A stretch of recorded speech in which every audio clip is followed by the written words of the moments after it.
벤처 투자라는 게 굉장히 다양한 측면이 있어가지고 좀 어떤 측면에 초점을 맞춰야 되나 좀 고민을 했었는데요. 일단 오늘은 뭐 아침 시간이고 이 주제에 익숙한 분도 계시지만 또 안 익숙한 분도 계시고 하니까 좀 큰 그림에서 좀 우리나라 이제 벤처 투자가 어떻게 돌아가는지 그런 이야기를 조금 해보려고 합니다. 네. 일단 목차는 뭐 제가 진행하면서 말씀드리면 될 것 같고요. 일단 이제 국내 벤처 투자 시장의 이제 개요입니다. 제일 먼저 이제 시장 참여자들이 있습니다. 예. 제일 중요한 거는 이제 그 벤처 기업입니다. 이제 투자를 받고 이제 사업을 하고 있는 벤처 기업이 있고요. 그리고 나서 이제 투자 기관들이 있습니다. 예. 벤처 기업에 투자하는 투자 기관들인데 이제 보통 저희가 흔히 이제 VC라고 부릅니다만은 저희 이제 국내 규제나 라이센스 상으로는 창업투자회사, 신규사업 금융업자 여러 가지로 분리가 좀 돼 있긴 합니다. 근데 이제 뭐 통상적으로 VC라고 부르면 이제 그 투자한다는 내용 자체는 크게 바뀌지는 않고요.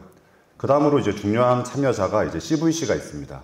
CVC는 이제 현대자동차나 삼성전자 같은 기업들이 그 VC 같은 조직을 이제 자회사로 만들 수 있게 돼 있습니다. 외부 출자도 받을 수 있고요. 그래서 이제 일반적인 기업들이 자신들의 사업이 도움이 되거나 시너지를 일으킬 수 있는 회사들을 찾아가지고 또 투자를 활발하게 하고 있습니다. 그리고 다음으로는 이제 엑셀러레이터가 있습니다.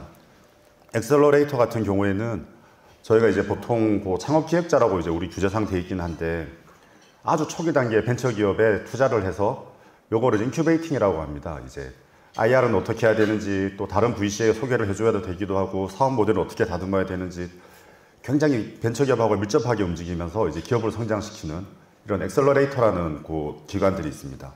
그리고 이제 다음으로는 뭐 은행, 증권사 아니면 그냥 일반 기업들이 그냥 투자하는 경우도 있고요. 그럼 이제 자기 계정 투자라고 합니다. 공개정 투자들도 많이 일어나고 있고 마지막으로는 이제 저희가 이제 소득공제 때문에 하시는 분들이 많으신데 이제 개인들이 투자 조합을 만들어 가지고 직접 이제 벤처 기업에 투자하는 그런 경우도 많이 있습니다. 이런 이제 투자 기관들의 공통점은 자기 돈만 가지고 이제 투자를 할 수는 없습니다. 그렇기 때문에 다른 데서 돈을 받아와야 됩니다. 요거는 이제 전체적으로 보면 자산 운용업하고 뭐 하나 일종으로 볼 수 있습니다.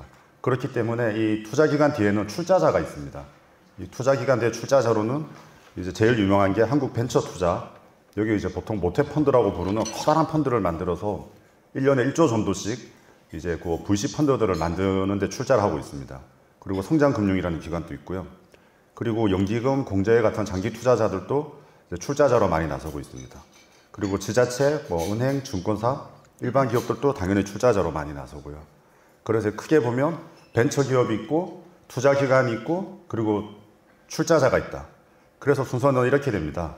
이제 출자자들의 자금이 이제 투자자, 저희가 보통 이제 GP라고 부르는 VC에 모이게 됩니다. 이 VC에 모인 자금들을 가지고 VC에 있는 심사역들이 벤처 기업을 선정해서 이제 자금을 투입을 하는 절차를 가지고 있습니다. 그래서 이제 보통 이제 그 밖에서는 VC 심사역이라 그러면 뭐 엄청난 갑질, 벤처 기업들을 거의 반쯤 죽여놓는다. 뭐 이제 이런 생각들을 많이 하시는데 뭐 일면 맞는 부분도 있습니다. 근데 다르게 보자면 이 VC 심사역들은 저 출자자들 앞에서 또 뭐 그냥 뭐 꼼짝을 못 합니다. 그죠? 돈을 저기서 받아와야 되기 때문에. 그래서 이런 이제 구조가 이제 그 출자자와 그 투자 GP와 이제 벤처 기업의 이 균형과 견제를 이루면서 전체적인 벤처 시장 생태계를 이제 갖추게 됩니다. 그러면 이제 우리나라에서 벤처 투자 펀드가 1년에 얼마 정도 결성되고 있냐, 요거를 잠깐 숫자를 보겠습니다. 2019년을 보시면 전체적으로 이제 만들어진 벤처 펀드가 7조 8천억 원 정도입니다. 그리고 이게 쭉 증가하다가 이제 코로나 때가 터지면 다들 알고 계시는 이제 투자 호황기였습니다. 거의 10조가 증가해서 18조까지 올라갑니다. 2022년에도 18조 원이 결성이 됐고요. 그러고 나서 코로나가 지나고 나니까 요즘 다들 혹한기라고 말씀 많이 하시죠. 다시 이제 10조 원 수준까지 내려와 있습니다. 그러니까 거의 2배 이상 증가했다가 다시 거의 반토막이 나는 그런 이제 구조를 보이게 있고요. 그리고 이제 여기서 특이할 만한 것은 이제 아까 말씀드린 정책금융기관들, 한국벤처투자, 성장금융, 산업은행, 그리고 이제 다른 이제 기타 공기업들이 이제 출자하는 비중이 거의 20%가 넘어가고 있습니다. 그래서 민간 비중은 78%, 그래서 80%까지 올라갔다가 호황기에는 조금 더 올라갑니다. 그리고 지금은 다시 77%까지 내려와 있습니다. 그래서 우리나라 이제 벤처 투자 시장은 이제 정책금융 쪽에서 출자하는 영향이 크다. 그러면 이제 VC들 입장에서는 정책금융의 자금을 받아야지 자기들이 계속 자금을 운용할 수 있게 됩니다. 이런 역량들이 어떤 게 있는지는 나중에 다시 또 한번 말씀드리겠습니다. 그리고 이제 각 출자자들이 대충 어떤 구분을 가지고 있나, 이건 비율입니다. 이제 제일 큰 이제 한국벤처투자가 이제 1조 3천억 원 정도 이제 출자를 했습니다. 예. 그래서 12.8% 정도 비중을 가지고 있고요. 그래서 이제 정책금융기관이 2조 4천억을 출자해서 23%를 차지하고 있습니다. 예. 그리고 민간 부문에서도 금융기관 역량이 가장 큽니다. 금융기관이라 그러면 이제 은행이라든지 증권사들이 그 VC 펀드에 출자를 많이 하고 있습니다. 그래서 2조 8천억을 해서 27%로 차지하고 있습니다. 그 다음에 이제 일반 법인들, 뭐 현대차라든지 삼성전자라든지 이런 이제 대기업들, 코스닥, 뭐 코스피 상장 기업들도 2조 3천억 원을 출자해서 22%로 차지하고 있습니다. 그래서 또 정책금융기관 역량이 굉장히 크긴 합니다만 이런 민간 쪽의 역량도 굉장히 크다. 그래서 결국 이 펀드가 하나가 만들어지려면 대략 예를 들어서 제가 이제 1,000억짜리 펀드를 만들다 그러면 200억에서 300억 정도는 정책금융기관에 출자를 받고 나머지 700억 원 정도는 시중에서 민간에서 자본을 끌어와야 이제 펀드가 완성이 된다. 이렇게 이해하시면 될 것 같습니다. 그러면 조금 전에 보여드린 자료는 이제 펀드의 결성입니다. 그 펀드의 결성이 이제 투자로 바로 이어지지는 않습니다. 보통 이제 펀드를 결성하고 나면 뭐 투자 회사를 미리 성형해놓고 펀드를 만드는 게 아니라 저런 건 다 블라인드 펀드이기 때문에 펀드 만기가 이제 7년, 8년 정도 된다 그러면 투자 기간을 4년 정도 설정하게 됩니다. 그럼 저렇게 이제 설정된 펀드는 4년에 걸쳐가지고 이제 VC 심사역들이 이제 투자를 집행하게 됩니다.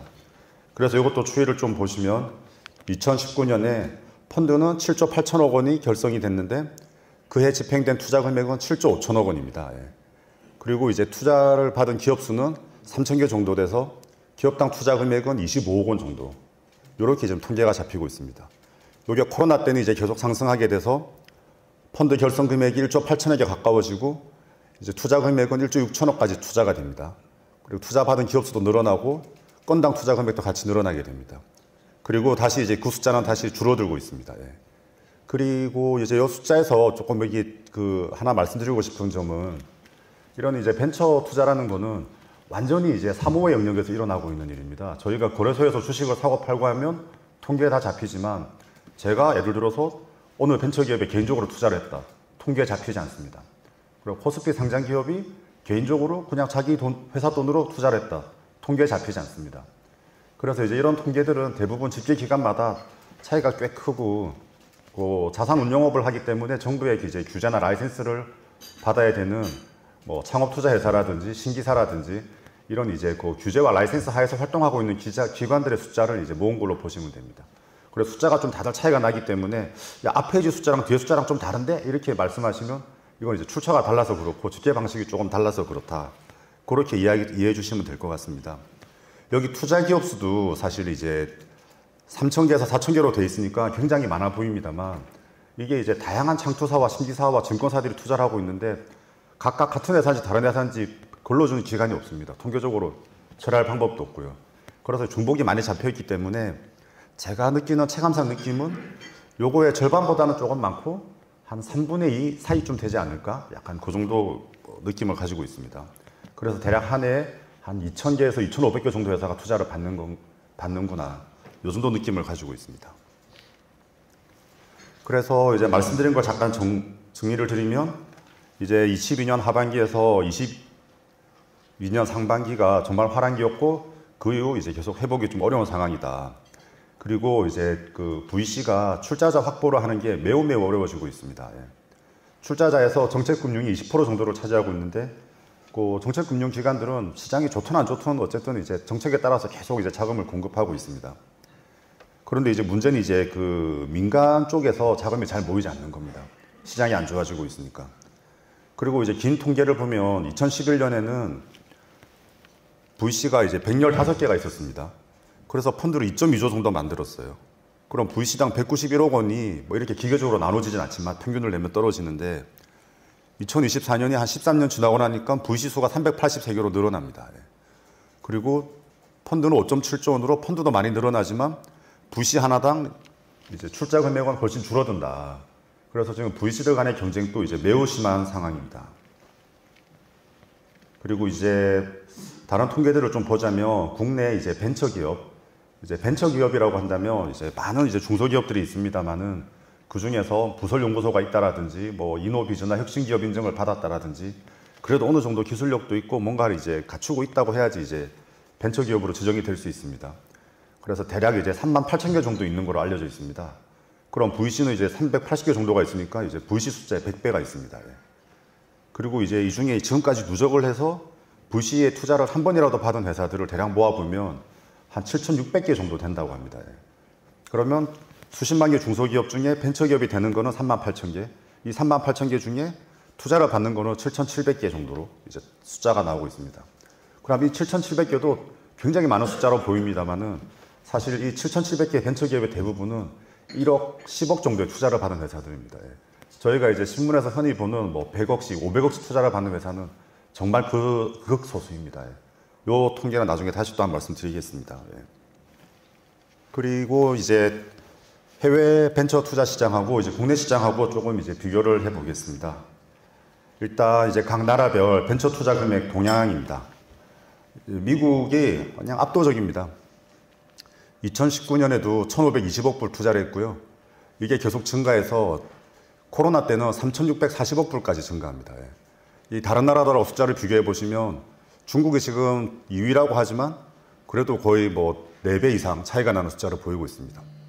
코로나 이후 많이 줄은 다음에도 이 격차는 잘 줄어들지 않습니다. 각 나라별 숫자는 줄었지만 작년에 1,916억 불에 투자를 했다 그러고요.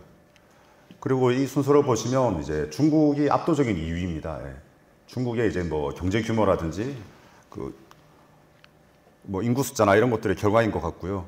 영국하고 인도도 이제 상당히 투자가 많이 되고 있는 국가들입니다. 160억 불, 130억 불씩 1년에 투자가 일어나고 있고요. 한국은 이제 55억 불 정도입니다. 그래서 이제 우리나라 이제 GDP 규모라든지 이런 걸 보면 한국이 적지는 않지만 그래도 이제 미국이나 중국, 영국, 인도와 비하면 이제 엄청난 격차를 가지고 있다. 그리고 우리가 늘 신경 쓰는 일본은 사실 한국보다 더 적습니다. GDP는 큽니다만. 그래서 일본의 이제 스타트업이 그렇게 많지 않다라는 이런 데서도 보이고요. 그 다음에 이제 뭐 경제 규모 차이는 좀 있습니다만 대만 같은 경우는 이 표에 들어오지도 못합니다. 거기는 한 10억 불에서 20억 불도 안 되는 작은 규모를 가지고 있고요. 그러면 이제 과연 경제 규모 대비해서는 이거 우리가 벤처 투자에 얼마나 집행을 하고 있냐, 요거를 쭉 보시면 요게 이제 미국 같은 경우에는 2019년에 0.7% 정도 차지하다가 이게 1.5%까지 급증을 했다가 지금 다시 0.5% 수준으로 내려와 있습니다. 예. 중국이 벤처 투자가 크다고 하지만 또 GDP 대비해 보면 사실 0.3% 정도로 이제 그렇게 크게 높지는 않습니다. 예. 오히려 이제 영국이 좀 높은 편이고요. 인도도 GDP 대비해서는 0.3% 수준입니다. 예. 그래서 유럽에 있는 우리나라보다 큰 나라들이 벤처 투자 규모 자체는 많지만 GDP 대비 비중을 보면 그렇게 높지는 않다. 우리나라는 이제 0.54% 정도 됩니다. 예. 그래서 한국이 벤처 투자에 늘 부족하다고 이야기하고 있지만 GDP 경제 규모 대비해서는 적은 나라는 아닙니다. 예. 그리고 이제 밑에 싱가포르를 보시면 1.2%로 이제 매우 높은데 싱가포르 같은 경우에는 이제 싱가포르에 투자하는 이제 펀드라기보다 말레이시아, 인도네시아, 태국 등 동남아 전체를 투자하는 이제 펀드들이 많고 거기서 활동을 하고 있기 때문에 숫자가 워낙 이제 높은 걸로 보일 수 있으실 겁니다. 그러면 이제 이스라엘 같은 경우 벤처 기업들이 정말 잘하고 있지 않습니까? 0.88%, 한국보다 이제 GDP 비중이 높긴 합니다. 예. 그래서 이렇게 전체적인 이제 그림을 놓고 보시면 가로축이 이제 벤처 투자 금액이고 세로축이 GDP 대비 비중입니다. 예. 그 미국의 벤처 투자 금액이 뭐 정말 압도적으로 많고요. 그 다음에 중국입니다. 예. 그리고 GDP 대비 비중을 보면 싱가포르이 정말 높고 그 다음에 이스라엘입니다. 그럴 때 한국도 사실 낮은 위치에 있지 않았습니다. 벤처 투자 금액이 좀 적긴 합니다만 미국과 중국이 워낙 많아서 그런 거지 우리나라 경제 규모에 대비하면 벤처 투자에 한국도 꽤 진심인 편이다. 그럼 이제 이 벤처 투자 금액을 늘려야 되면 얼마까지 늘릴 수 있을 것이냐, 아니면 우리가 우리 경제 규모에 맞게 이제 벤처 투자를 열심히 하고 있는데 더 잘하려면 어떻게 해야 되는 거냐, 이 한정된 재원 안에서 그런 부분이 조금 이제 그 논의의 대상이 될 수 있을 것 같고요.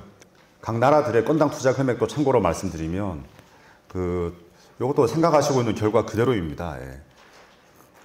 미국 같은 경우에는 건당 투자 금액이 시장이 좋을 때나 나쁠 때는 언제나 이제 100억 원이 넘습니다. 141억 원까지 지금 가 있고요.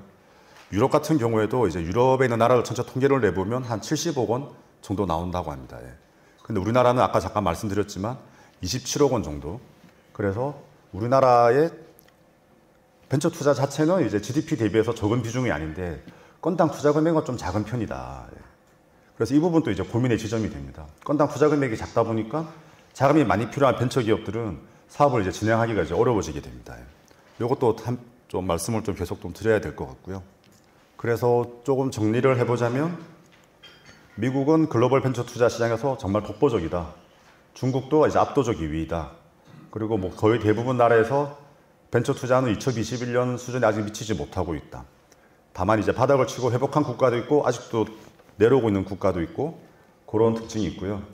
그리고 이제 국내 벤처 투자는 절대적 금액 면에서는 6위에서 8위 정도로 유지하고 있고 GDP 대비 비중에서는 한 5위권을 유지하고 있다.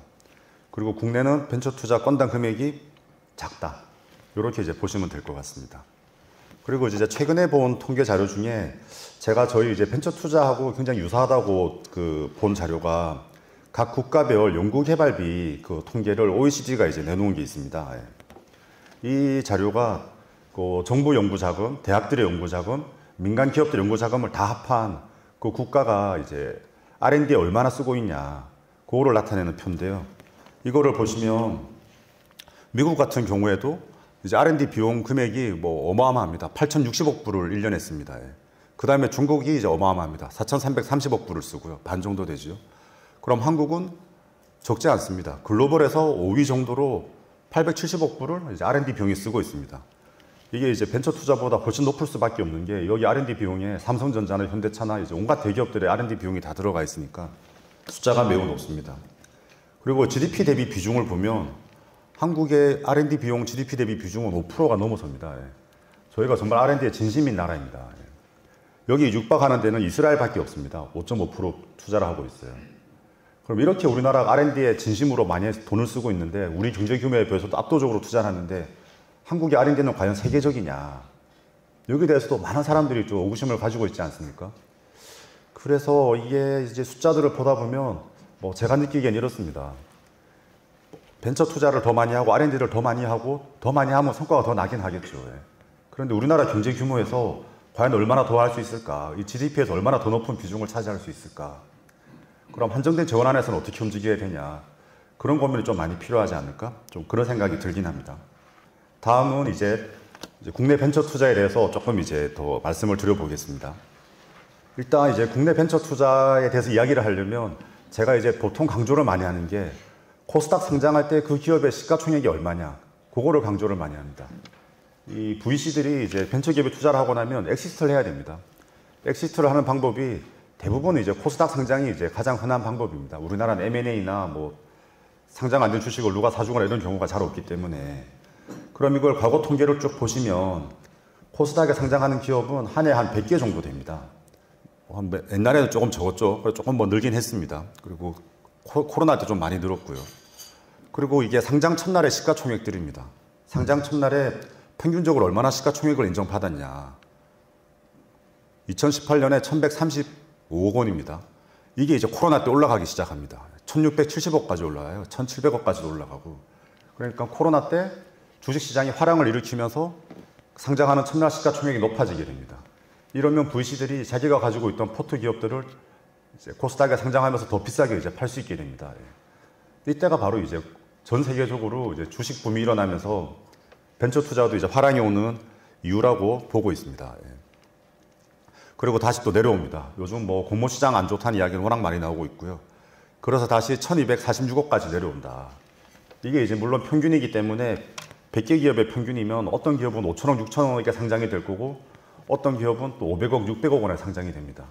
그런데 한국의 VC들은 다들 머릿속에 한 가지 생각을 가지고 있습니다. 제가 이 회사를 만나고 회사에 투자를 할지 말지 결정을 할 때는 내가 이 회사가 기업 가치가 나중에 또 1200억에 상장되면 다행인데 결국 그 생각을 합니다. 왜냐하면 우리나라 코스닥의 상장 때 평균이 1200억 원입니다. 그냥. 그래서 회사를 보면 다 내가 나중에 이 회사를 1200억 원에는 팔아야 되는데 팔 수 있겠지? 이제 그 생각을 늘 하게 됩니다. 그래서 이 부분이 이제 그 VC들 의사결정과 우리나라 이제 투자 티켓 사이즈, 아까 건당 투자 금액에 영향을 많이 미친다고 저는 보고 있습니다. 이제 예를 들어서 그 가상 투자 사례를 한번 살펴보겠습니다. 이어영에 창업자가 창업을 했습니다. 그리고 이제 1년이 지나가지고 이제 시제품이 개발 완료돼서 아직 매출은 하나도 없지만 이제 시제품 테스트를 시작하게 됩니다. 이때 이제 시드 투자로 보통 일으키는 제일 초기 투자자가 들어가게 됩니다. 그럼 기업 가치 20억 원에 2억 원을 투자해서 10% 지분율을 확보했다고 가정하겠습니다. 그리고 2년이 더 지났습니다. 그래 시제품이 작동이 잘 했어요. 그래 시제품이 작동이 잘 했으니까 뭐 물건을 조금만 사줄게. 이게 뭐 컨텐츠든 뭐 AI 서비스든 구조는 다 비슷합니다. 뭐 어떤 걸 갖다 넣어도. 그리고 이제 소규모 이제 양산 설비 투자가 일어나게 됩니다. 그럼 이제 그 다음 시리즈 A 투자자가 나타나서 좋아 이제 매출이 발생할 것 같으니까 내가 100억 원에 20억 원 투자해 줄게.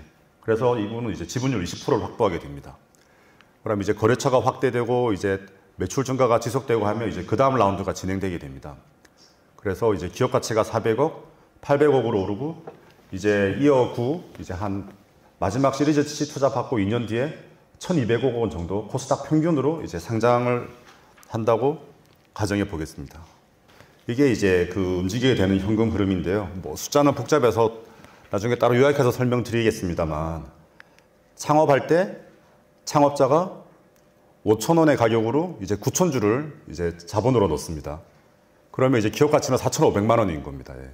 그리고 1년 뒤에 내가 그 10억 원의 가치로 넣어주겠다고 하니까 이제 주당 가격이 이제 20만 원으로 뛰게 됩니다. 예.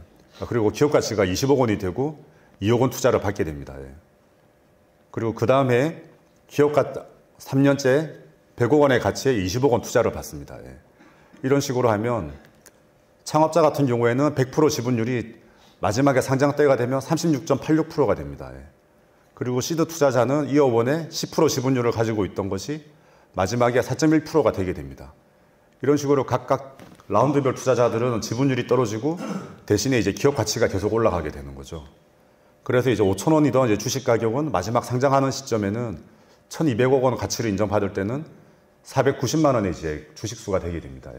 물론 이제 상장할 때는 490만 원 저 가격으로 이제 상장되지는 않습니다. 저거는 보통 이제 주식 발행 초과금을 가지고 무상 증자를 하게 되면 저거를 뭐 1000분의 1이나 10,000분의 1로 나눌 수가 있기 때문에 상장 가격은 5,000원 수준에 맞추는데 이제 그런 무상 증자 반영하기 전에는 기업 가치가 이렇게 올라가게 됩니다. 그러면 각 라운드 투자자들은 얼마를 이제 수익을 가져가는 거냐? 이제 이 표는 복잡하니까 그 가져가는 숫자만 좀 정리해 보겠습니다. 시드 투자자가 1년 첫 이어 원에 투자를 했고 이제 8년이 걸렸습니다. 그럼 2억 원이 이제 49억 원이 된 거예요.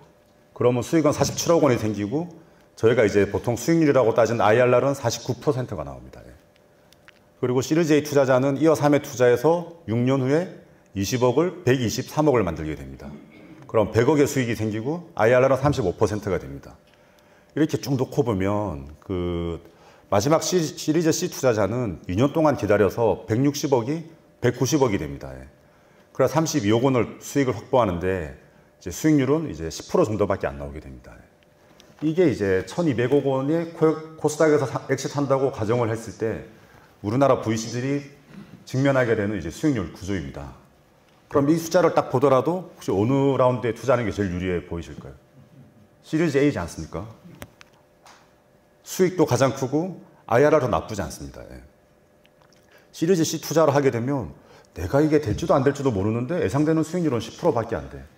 이렇게 되니까 이제 우리나라 VC들이 기업 가치가 800억, 1000억이다 그러면 손이 잘 안 나가게 되는 겁니다. 이게 엑시트 했을 때 기업 가치가 2천억, 3천억이 나와줘야 되는데 과연 나올까? 코스닥 평균이 1,200억 원인데. 그래서 주로 찾는 게 기업 가치 200억, 300억 원.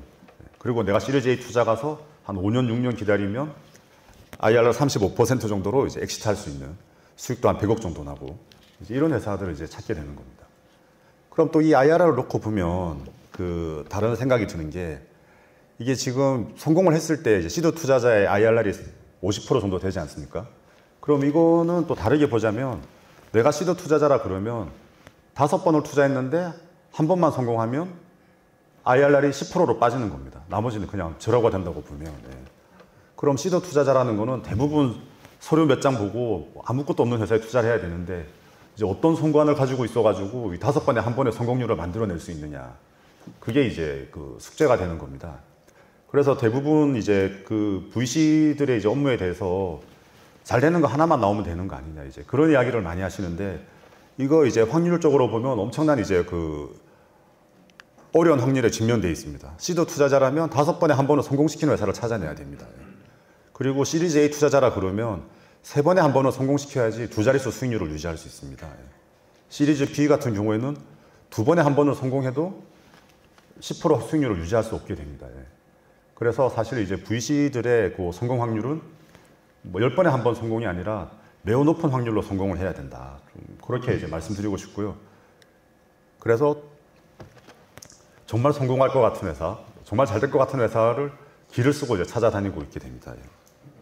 일단 조금 정리해서 말씀드리자면, 이제 코스닥에 신규 상장할 때 기업 가치는 1,200억 원 수준이다. 그리고 이제 일반적으로 이 기업 가치를 감안을 하기 때문에 투자 받을 때 이제 기업 가치가 100에서 400억 원 사이에서 이제 진행이 좀 많이 되는 편이다. 그리고 이제 아까 조금 말씀드렸지만, 기업 가치 300억 원에 투자해서 5년 후 1,200억 원에 엑시트하면 IRR이 32%가 나옵니다. 그래서 5건 정도, 10건 중에 5건 정도, 절반 이상 성공을 거둬야지 이제 펀드 IRR이 16% 정도가 나온다. 그리고 뭐 이제 계속 같은 이야기입니다. 그리고 이제 마지막에는 당연한 이야기입니다만, 이제 많은 자금이 필요한 회사인 경우에는 기업 가치가 높아야지 창업자의 지분 이석을 맞으면서 펀딩을 할 수 있는데, 사실 이 코스닥의 기업 가치나 이런 것들을 봐서는 이제 VC들이 손이 잘 안 나가는 게 현실이다. 그렇게 말씀드릴 수 있습니다. 그러면 또 이제 우리나라 그 벤처 투자 시장의 특징 중에 빼놓을 수 없는 이제 정책금융기관의 구조나 이 구조가 미치는 영향에 대해서 잠깐 이제 그 말씀드리겠습니다. 여기에 이제 아까 말씀드린 우리나라에서 가장 큰 영향력을 가지고 있는 한국 벤처투자 모태펀드의 출자 사업 공고입니다. 첫 페이지를 딱 보면 출자 규모가 1조 원 나와 있습니다. 야, 1조 원 이제 벤처펀드에 이제 출자를 하는구나. 이제 뭐 엄청난 사업입니다. 그래서 이제 수많은 VC들의 이제 가슴을 설레게 하는 이제 숫자죠. 그런데 다음 페이지를 보겠습니다. 이 1조 원이 막 나눠지기 시작합니다. 분명 1조 원이 큰 금액인데, 루키리그, 요거 좀 소형 VC들이 좀 창의적으로 이제 운영해 볼 수 있는데, 여기는 1,000억 원, 청년 창업 400억 원, 여성 기업 100억 원, 제도약, 요건 아마 뭐 한번 잘 안 됐다가 다시 하는 그런 펀드 같죠. 300억 원, 스케일업 250억 원, 이런 식으로 이제 갑자기 뭐 수십 개의 그 세부적인 펀드로 나눠지게 됩니다. 그러면 이제 여기서 또 이제 다들 이제 생각을 하는 거죠. 아니 뭐 청년 창업 중요한 거 알겠어. 근데 400억 원이면 이건 안 준다고 할 수도 없는데 또 이거 가지고 뭘 하라는 거지? 뭐 여성기업 더 하지 않습니까? 100억 원이면 아니 뭐 여성기업 지원한다는 생색을 내고 싶은 건 알겠는데 100억짜리 펀드로 뭘 하라는 거지? 뭐 다 이런 식입니다. 이제 나눠지다 보니까 이게 1조라는 엄청난 금액이지만 이걸 나누고 보면 각각에서는 뭐가 이제 잘 움직이기 어려운 이제 그런 작은 구조가 돼버리는 겁니다. 이렇게 구조가 작아지니까 VC들이 내가 100억짜리 펀드 가지고 있는데 50억 투자할 수는 없지 않습니까? 5억짜리 투자하게 되는 거죠. 대부분 이렇게 가는 거고요. 그 다음에 이제 이 분야별 출자 계획을 보시면 뭐 청년 창업, 여성 기업, 제도약, 이게 뭐 어떤 전문성이 있겠습니까? 내가 여성 기업 투자의 전문가다. 청년 창업 투자의 전문가다. 지방시대 벤처펀드, 뭐 지방시대 지방의 전문가라. 지방에 있는 기업을 내가 귀신처럼 발굴해낸다. 이런 전문성이 아닌 이렇게 정책적인 필요성이라든지 명분에 따른 이런 게 너무 많다. 물론 좀 섞여 있습니다. 바이오 같은 거는 정말 이제 섹터 이제 위주로 돼 있죠. 그런데 이렇게 약간 좀 정책적 위주가 좀 많다 보니 이 VC라는 게 어떻게 되겠습니까? VC는 결국 출자를 받아와야 되는 사람입니다. 내가 출자를 받아와야 되는데 출자자는 뭐 섹터의 전문성, 투자 전략을 요구하지 않아요.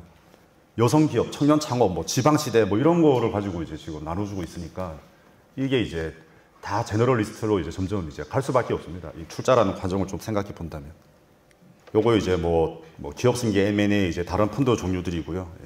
그럼 이제 뭐 예를 들면 청년 창업은 뭐가 청년 창업이냐. 이게 이제 저희가 보통 주목적이라고 부르는 겁니다.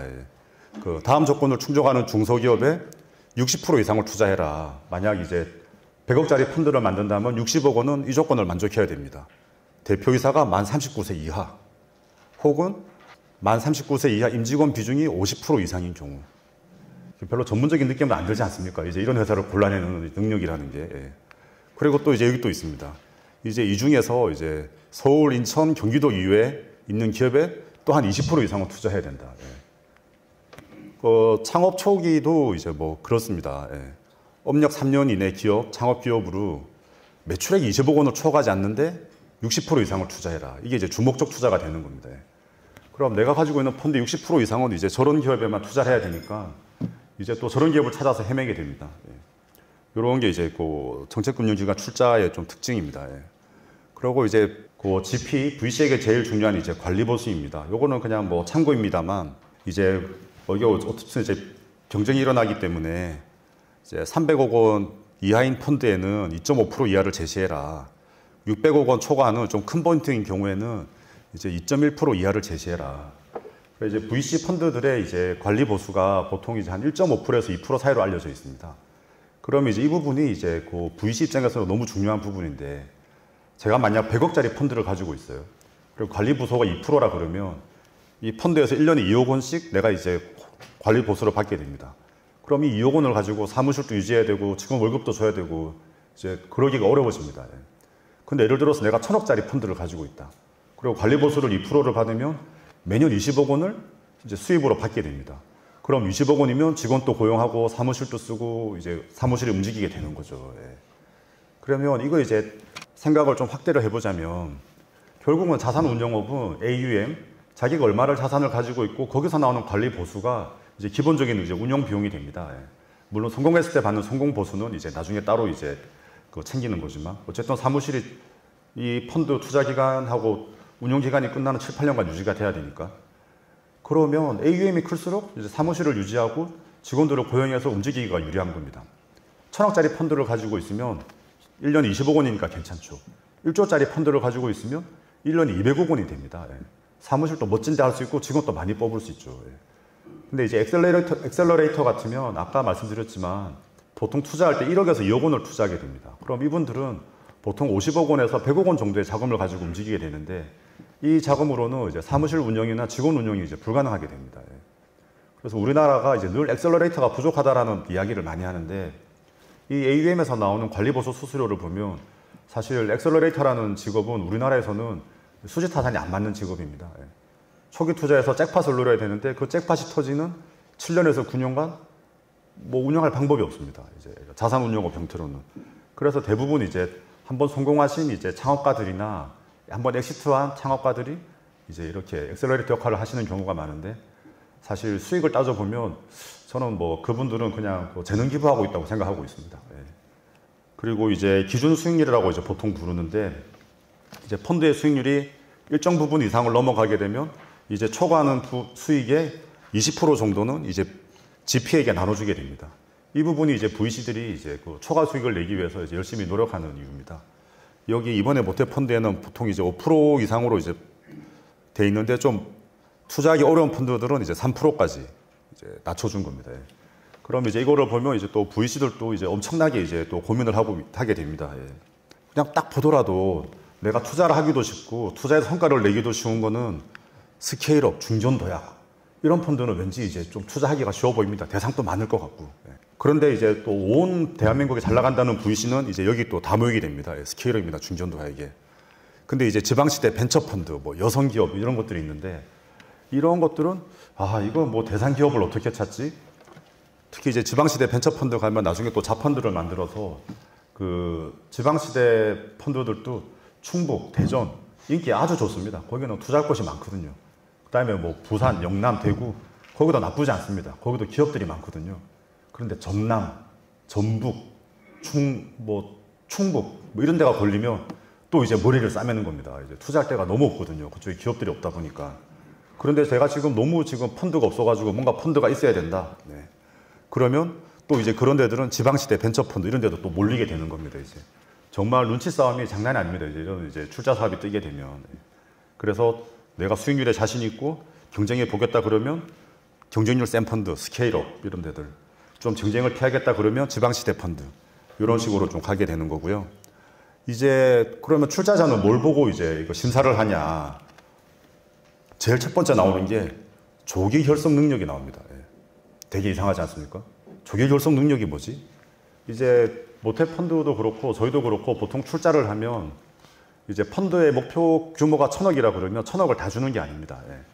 이제 모태펀드 같으면 조금 뭐 왔다 갔다 하는데 뭐 1,000억 중에 500억을 줄 때도 있고 뭐 300억을 줄 때도 있고, 그럼 나머지는 이 GP가 다른 데서 모아와야 됩니다.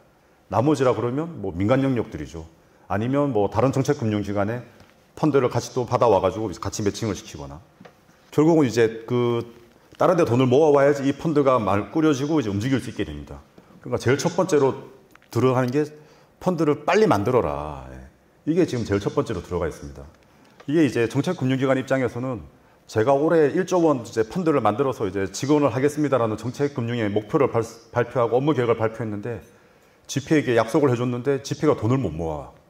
그러면 이 펀드는 빵꾸가 나게 됩니까? 그해 펀드 결성이 안 돼가지고. 그래서 그 부분이 되게 골아픈 부분이라서 이 조기 결성 능력을 그렇게 중요하게 보게 됩니다. 예. 그리고 그 다음으로 등장하는 게 이제 투자 집행 역량입니다. 예. 이게 뭐 그 애매한 말이지만 뭐 투자 집중도나 투자 역량 이런 것들은 뭐 VC들이 IR을 얼마나 기가 막히게 잘하겠습니까? 예. 그래서 뭐 사후 관리 잘하고 이제 여기서 이제 차이가 나는 게 수익률입니다. 예. 지금까지 이 VC가 청산했던 조합들의 수익률이 얼마가 났냐. 예. 그리고 지금 이제 이 모태펀드가 출자하는 대표 펀드 매니저라 그러는데 대표 펀드 매니저의 이 커리어 동안 수익률이 얼마가 되냐. 여기 이제 다 이제 목숨을 걸게 됩니다. 예.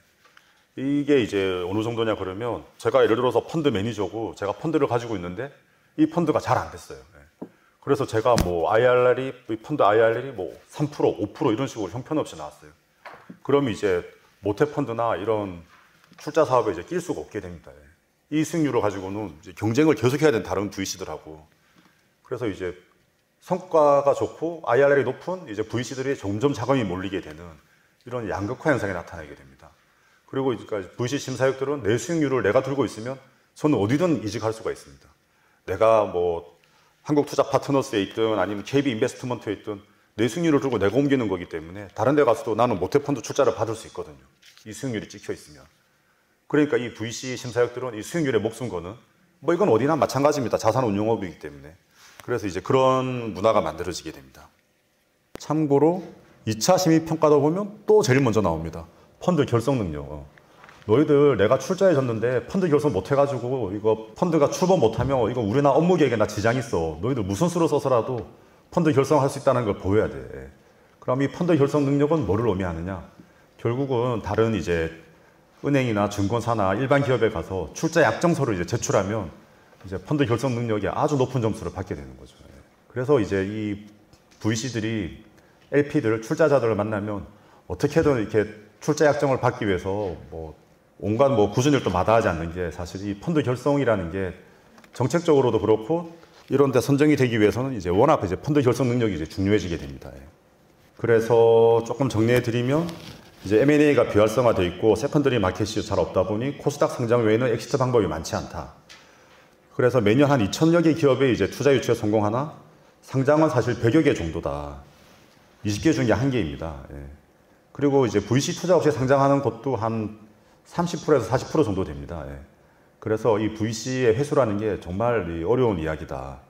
그러다 보니 이 벤처 투자는 100억 원에서 400억 원 수준의 기업 가치에서 많이 움직이게 되고 이제 매출처를 확보해봐라. 단기간 내용업이익을 달성해야 된다. 이제 이런 거를 많이 강조하게 됩니다. 이게 회수가 언제까지 걸릴지 모르니까. 그리고 이제 정책금융기관의 이제 출자 사업 이런 이제 그 공고를 보시면 저희가 보통 이제 그 자산운용업이라 그러면 스트래티지, 투자 전략, 뭐 섹터 전문가 막 이런 걸 생각하지만 그런 거는 조금 이제 거리가 있다 현실은. 좀 그런 걸 특징으로 할 수 있겠습니다. 그러면 약간 또 참고로 저희 다 미국은 또 어떻게 하고 있는지 되게 궁금하지 않습니까? 그 미국 이야기만 잠깐 말씀드려 보면 이제 한국은 저희가 보통 이제 리드 투자자라고 부릅니다. 시리즈 A를 한다 그러면 야, 내가 이번에 얘가 50억 원 펀딩하면 내가 25억 원 낼게. 그리고 나머지는 너희들은 5억, 10억씩 조금만 내. 그래서 우리가 얘한테 한번 투자해보자. 이런 이제 리드 투자자가 좀 명확하지 않습니다. 뭐 다들 VC들이 말로는 자기가 리드 투자자라고 하는데 실제로 리드 투자자다운 역할을 하는 경우는 이제 잘 없고요. 그리고 서로 뭐 각자가 쓰고 있는 계약서 뭐 이렇게 개별적으로 협상하는 그런 경우가 일반적입니다. 근데 미국은 이제 시리즈 A, 시리즈 B며 이제 리드 투자자가 명확하고 그리고 조건을 회사랑 협상을 해서 정해놓습니다. 그리고 이제 다른 VC한테는 이 조건에 동의하면 들어오고 동의 못하면 너는 들어오지 마. 이런 식으로 이제 진행이 많이 됩니다. 그리고 이제 이사회 운영은 이제 뭐 한국적인 문화인 거죠. 뭐 이사회가 너무 뭐 형식적으로 운영되는 경우가 많고 사실 이제 VC도 투자하고 난 다음에 이사회 참여하지 않는 경우가 대부분입니다. 그런데 미국은 그 라운드를 리드했다 그러면 이 리드 투자자는 이사회에 거의 반드시 참여해야 되고요. 그리고 이사회에서 경영 주요 안건을 모니터링하고 의사결정에도 실시간으로 개입한다. 그리고 이제 사전 동의권이라는 게 있습니다. 이제 그 VC 투자를 받으면 뭐 주주 안건을 뭘로 할지, 뭐 자산 양수도가 일어날지, 대출을 할지 이런 걸 하나하나 다 이제 사전 동의를 받아야 되는데 이 사전 동의권을 개별 투자자가 이제 모두 다 가지고 있습니다. 그래서 내가 만약 VC 한 20군데한테 투자를 받았다 그러면 뭐 그런 기업들이 꽤 많습니다. 이제 큰 기업들은 이 20군데 VC를 다 연락을 해가지고 사전 동의를 다 거쳐야 됩니다. 아주 뭐 골치 아프고 한 사람이라도 반대하면 이걸 어떻게든 해결을 해봐야 되고 이제 그런 과정인데 미국은 지분율이 일정 수준 이상 돼야지 그리고 사전 동의 항목 자체도 굉장히 작습니다. 예. 그래서 경영 간섭을 이제 미국은 이사회 중심으로 하고 한국은 이제 사전 동의권 중심으로 개별 건건이 이제 하고 있다. 이런 느낌이 있고요. 그리고 이제 청산 우선권이라는 게 있는데 그 한국은 이제 개별 RCPS 이제 투자자들이 동일한 청산 우선권을 가지고 있다. 그래서 이제 마지막에 만약 뭐 청산이 되면 이제 지분 비율대로 가져가는데 미국은 후속 투자자들이 이제 더 높은 순위를 가지는 경우가 일반적이다. 그래서 이제 후속 투자를 할 요인이 많다. 좀 그렇게 특징이 있고요. 그리고 이제 목표 수익률 관련해서 아까 이제 기준 수익률이 그 모태펀드 출자 사업에 보셨습니다만 통상 이제 8% 수준 정도 됩니다. 그래서 8%를 초과 달성해야지만 GP 앞에 초과 수익을 배분해 줍니다. 미국 같으면 이제 목표 수익률이 없습니다. 그냥 0%만 넘어서면 그때부터는 그 GP가 초과 수익을 가져가게 됩니다. 예. 그래서 이게 펀드를 좀 하다 보면 한 4, 5년이 지났어요. 예. 그러다 보면 대충 이제 견적이 나오지 않습니까? 아, 내가 이번 펀드에 투자한 회사들은 이거 8% 안 될 것 같은데? 그럼 한국에서는 GP라면 어떻게 하겠습니까? 결국 그냥 관리 보수만 받고 끝나야 되는 펀드입니다. 그럼 이제 막 운영 경비를 줄이기 시작합니다. 뭐 직원을 자르고 사무실을 아끼든 해서 어쨌든 이 운영 보수 안에서 이제 해결을 봐야 되기 때문에. 그런데 미국은 저런 초과 수익률 목표가 없으니까 1%든 2%든 조금이라도 초과 수익을 위해서 이제 노력을 한다. 좀 그런 특징이 있고요. 그리고 이제 뭐 투자 상품은 이제 한국은 대부분 상환 전환 우선주를 쓰고 있고 미국은 이제 전환 우선주 CPS가 대부분이다. 예. 그래서 이제 한국은 이제 상환권이라는 게 있기 때문에 물론 이 상환권도 배당 가능 이익이 있어야지 이제 쓸 수 있기 때문에 큰 의미는 없습니다만 그래도 회사가 좀 이익이 나지만 이제 상장이 안 될 때는 좀 원금에다가 이자까지 회수할 수 있는 가능성은 있다. 근데 미국은 좀 더 이제 IPO나 M&A 같은 걸 생각을 많이 한다. 요게 이제 그거를 정리해 놓은 건데요. 국내는 이제 사전 동의권 중심으로 기업 활동에 관여하고 미국은 이사회 중심으로 한다. 그리고 대표이사 교체도 엄청 빈번하게 일어난다. 그리고 뭐 국내는 RCPS 중심, 미국은 CPS 중심. 그리고 이제 국내는 RCPS 투자자가 모두 개별적으로 권리를 행사하지만 미국은 이제 소수 지분은 뭐 그런 권리가 없다. 이렇게 좀 정리가 돼 있는 거고요. 그 이제 이런 내용을 보시면 미국의 벤처 투자 문화가 한국보다 매우 선진화돼 있고 그 특히 창업가들에게 우호적이다. 좀 그런 느낌이 좀 많이 드실 거예요. 예. 이 뭐 저도 써놨습니다만 미국의 벤처 투자 문화는 의사결정도 되게 효율적으로 빠르게 할 수 있고 기업 경영에도 뭔가 관여를 해가지고 많이 막 적극적으로 도와줄 것 같고 사실 이거는 이제 뭐 현장에서 일하는 입장에서 보기에는 좀 이제 견제와 균형에 이제 이루어진 관계가 아닌가 이런 생각이 들게 됩니다. 예를 들어서 우리나라 기업 문화가 이사회 중심이었다 그러면 그 이사회가 워낙 막강하기 때문에 저희도 뭐 많이 봤지만 뭐 스티브 잡스도 쫓겨나고 뭐 앨런 머스크도 쫓겨나고 뭐 창업자들이 맨날 쫓겨나지 않습니까? 근데 우리나라는 이제 이사회가 워낙 형식적이다 보니까 사실 이제 그런 문화가 아직 좀 형성은 잘 안 돼 있는 것 같고요. 이 부분이 여러 가지 이제 그 영향을 미치게 됩니다. 예를 들면 이제 최근에 뭐 또 유명한 사례들이지만 뭐 두나무라든지 무신사, 야놀자 같은 이제 가장 성공하는 이제 우리나라 벤처 기업들 중에 조 단위가 훨씬 넘어가는 기업 가치를 가지고 있는데 이런 회사들이 상장을 안 합니다. 왜냐하면 수익을 너무 잘 벌기 때문에 상장할 필요가 없는 거예요. 그럼 상장을 안 하고 있으니까 여기 투자한 VC들은 이제 평가상 이익은 이만큼 나 있는데 펀드 만기가 다가왔어요. 이미 뭐 7년, 8년이니까 보통. 근데 자금을 회수할 방법이 없는 거야. 이걸 세컨더리 시장에서 돌리려고 그래도 야, 내가 앞만 봐도 두나무가 상장하겠어? 두나무가 1년에 1조 버는데 상장할 이유가 하나도 없지 않습니까? 이 세컨더리 마켓에서 아무도 안 사줍니다. 예. 이제 이런 일이 성공하고 나서도 이제 골아파지게 됩니다. 그러면 나 이거 돈으로 좀 돌려주세요. 나 엑시트해야 돼요 하면 회사에서는 너 상환권 있잖아. 상환 청구해. 그럼 내가 지금 이 주식 가치가 100배, 1000배가 나 있는데 이자 받고 나올 수는 없지 않습니까? 예. 뭐 이러지도 저러지도 못하는 거죠. 그런데 이제 미국처럼 만약 이사회가 중립적으로 구성돼 있고 VC들이 이사회에 참여하고 있으면 지금 우리나라처럼 상장 안 하고 그냥 뭐 버티고 있는 이런 회사들이 나올 수 있을까요? 저는 어렵다고 봅니다. 예. 그래서 이렇게 보면 이제 이사회가 중립적으로 구성되고 이사회 중심으로 의사결정이 되는 게 그 창업자에게도 좋지만 VC에게도 좋은 면이 있다. 예. 근데 이제 우리나라 문화상 이제 이사회 운영을 어떻게 제대로 해보는 거냐 좀 다른 문제다.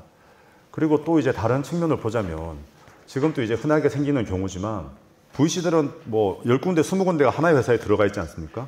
근데 회사가 이제 자금이 떨어지거나 이제 여러 가지 문제가 생기면 누군가 나서서 이제 설거지를 해야 됩니다. 이제 M&A를 시키든 아니면 다운라운드로 뭐 이제 바꾸든 대표를 쫓아내고 대표를 이제 교체하든 그러면 또 다들 이제 VC들끼리 눈치 게임이 시작됩니다.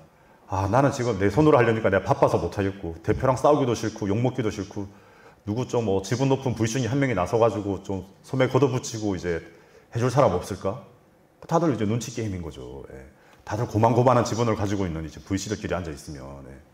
그래서 VC 한두 군데 정도가 지분을 많이 가지고 있는 그런 경우는 구조조정이라든지 M&A라든지 이런 것들이 조금 쉽게 되는 면이 있어요. 현장에서 보면. 왜냐하면 내가 지금 이 회사 지분을 10%, 20% 가지고 있는데 이 회사가 망하면 나는 완전히 이제 커리어가 끝나는 겁니다.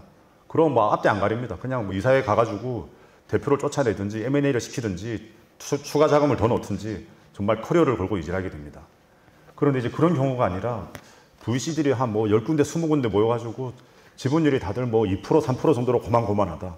이러면 이제 이거는 나서는 VC가 없습니다. 예. 그럼 대표가 이제 죽이 되든 밥이 되든 해결을 해야 되는데 이게 또 이제 쉽지가 않아집니다. 예. 결국은 이제 회사가 어려워질 때는 마지막에 이제 그 연명을 할 수 있거나 이제 리스트럭처링을 위한 자금을 누군가 넣어줘야 되는데 그 자금은 이제 대표는 없지 않습니까? VC가 가지고 있는데. 그래서 약간 이제 이런 특징도 좀 있다. 예. 그렇게 말씀드리겠습니다. 그러면 그 마지막으로 이제 국내 벤처 투자 현황에 관련해 가지고 뭐 지금까지 말씀드린 내용들이 숫자로 어떻게 표시되냐 그런 내용일 것 같습니다. 예. 이제 AUM이죠. 이제 운용자산별 VC 분포가 어떻게 되냐. AUM 100억 원 이하가 20%입니다. 예. 그리고 500억 원 이하가 30%고요. 그래서 VC가 한 400개쯤 되는데 절반 정도가 500억 원 이하입니다. 예.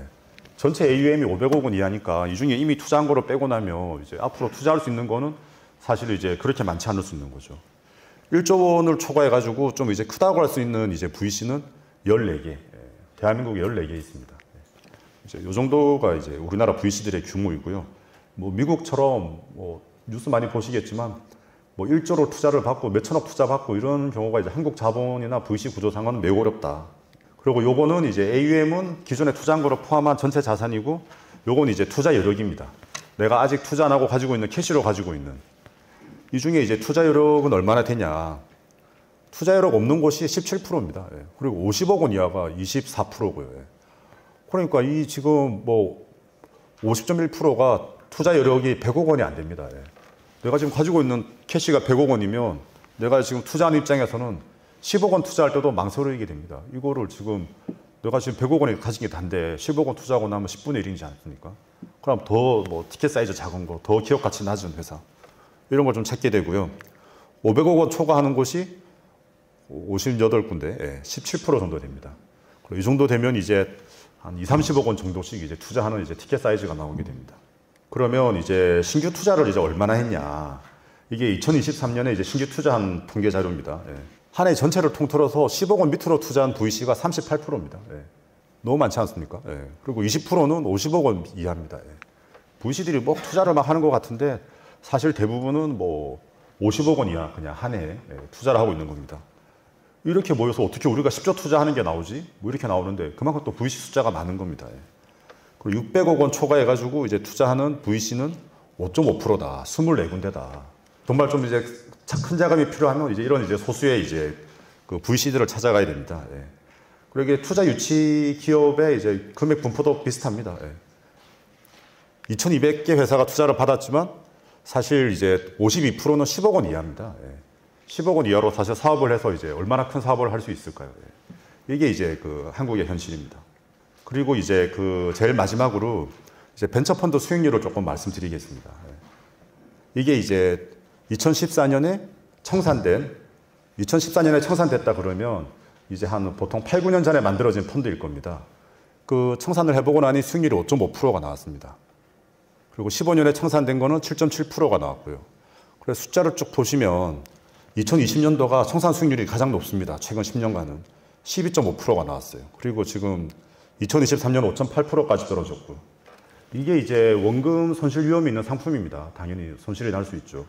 그런데 이 에셋 클래스의 평균 수익률이 7.3%입니다. 10년간. 그러면 내가 원금 손실 위험이 있는 상품에 기대 수익률이 7.3%라면 투자할 생각이 있을까? 이제 이 부분이 이제 또 VC 펀드들의 이제 또 숙제입니다. 예. 정책금융기관의 정책이라서 한다고 하는데 이 민간에서도 이제 80%의 자금을 끌어와야 되는데 이 10년간 평균 수익률이 7.3%면 이게 과연 이제 투자할 만한 가치가 있는 에셋 클래스냐?